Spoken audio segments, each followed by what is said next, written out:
দাম একবার পানির দাম সস্তা, কাস্টমার নাই, সব জিনিসের দাম বাড়ে ভাই রমজান মাসে। হঠাৎ কেমন জানি নির্বাচনের পরে দাম বাইরে গেল। যেই মাছ 300 টাকা ছিল, 350 ছিল, এখন এটা 450-500 টাকা হয়ে গেছে হঠাৎ। মানে কেজিতে 40 টাকা 30 টাকা বাড়তি বর্তমান বাজার। কোন সরকার আসছে এখন এই সময়টা আপনার গাড়ি কম ঢুকতেছে বাজারে, ঢাকা শহরে গাড়ি কম ঢুকে, এই জন্য কিছুটা মালের দাম বাড়তি। ইলেকশনের কারণে গরুর দাম বেশি, এবার সবার গেছে বলে পয়লা রোজা, এখন গরুতে 10,000 বাইরে গেছে গরুর দাম, গরু পাওয়া যাইতেছে না। বাজার দাম ভাই সাধারণ মানুষের ক্রয় ক্ষমতার বাইরে চলে গেছে এখন। এটা কোনোভাবেই সার্ভাইভ করা আমাদের জন্য খুবই কঠিন। সেক্ষেত্রে বর্তমান যারা এখন ক্ষমতায় আসছে বা যারা দেশ পরিচালনা করবে, এদের এই ব্যাপারে যথেষ্ট শক্তভাবে মনিটরিং করা উচিত আমার ধারণা। রোজাকে কেন্দ্র করে তো সব প্রোডাক্টের দাম বেড়ে গেছে, একবার সব A to Z, কাঁচামরিচ থেকে ধরে সব প্রোডাক্টের। পাকিস্তানি 350 টাকা, সোনা বয়লার 200 টাকা, কি বলবো। দাম তো মনে হচ্ছে একটু বেশি, আগের তুলনায় একটু বেশি। মাছ মুরগির দাম, পাঙ্গাস নিলাম 1 কেজি, নদীর পাঙ্গাস 550 টাকা, মানে আগের তুলনায় কিছুটা বাড়ছে।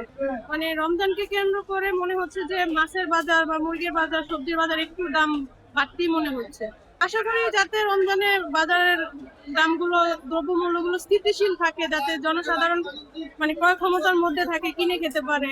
বিষয়টা লিগা যাতায়াতে গাড়ি ঘোড়া বন্ধ ছিল, তো এই জন্য আপনার কেরিং মানে গাড়ি ভাড়ার দামটা একটু বেশি পড়িয়া যায়। এই জন্য আপনার মনে করেন দামটা একটু বেশি, হয়তো 100 টাকা 150 টাকা বেশি।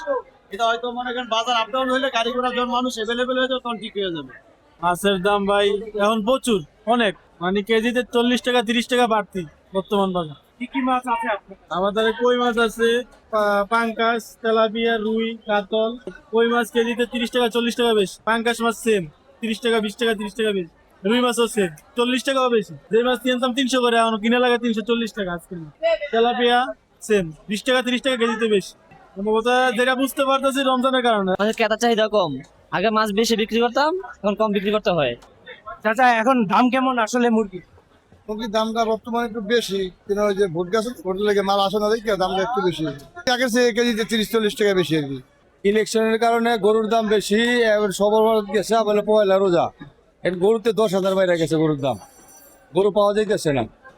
আগে বেশি 750 800 টাকা বেশি, আপনার চালান ভিড়তেছে না, লস হইতেছে। দাম একবার পানির দাম সস্তা, কাস্টমার নাই। দাম কম ছিল, দাম কম, দাম বাড়ার কোনো ভাও নাই। কোন মাছ কত দাম আছে? কই মাছ 1500, শিং মাছ 1000, শোল মাছ 1000। আগে কেমন ছিল? আগে 100 টাকা কম আছে, বাড়ছে। পানির দাম না অনেক বাড়ার কথা, আরো কমছে দাম হিসাবে। রমজান মাস হিসাবে দাম বাড়ার কথা। রমজান মাস হিসেবে দাম বাড়ার কথা। সব জিনিসের দাম বাড়ে ভাই রমজান মাসে। হঠাৎ কেমন জানি নির্বাচনের পরে দাম বাইরে গেল। যেই মাছ 300 টাকা ছিল, 350 ছিল, এখন এটা 450-500 টাকা হয়ে গেছে হঠাৎ। দাম সবকিছুরই অনেক আছে। যদি আপনার সার ওষুধের দাম কমায়, কৃষকের যদি ওদিকে যদি কি হয়, তাহলে এদিকে দাম কম হবে। হ্যাঁ, রমজান মাসে তো আরো দাম বাড়বে, তখন তো আমাদের মতো মানুষরা কিনে খেতে পারবে না, খুবই কষ্টকর হবে।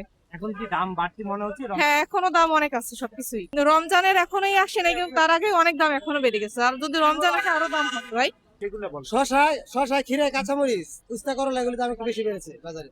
আর বেগুন, এই তিন চারটা আইটেম দাম একটু বেশি বেড়েছে বাজারে। কোন সরকার আসছে এখন এই সময়টা আপনার গাড়ি কম ঢুকতেছে বাজারে, ঢাকা শহরে গাড়ি কম ঢুকে, এই জন্য কিছুটা মালের দাম বাড়তি। যেমন করলার কেজি ম্যাক্সিমাম 250 টাকা, যেখানে আমরা কিনে নিই ওইখানে 250 টাকা বিক্রি হয়।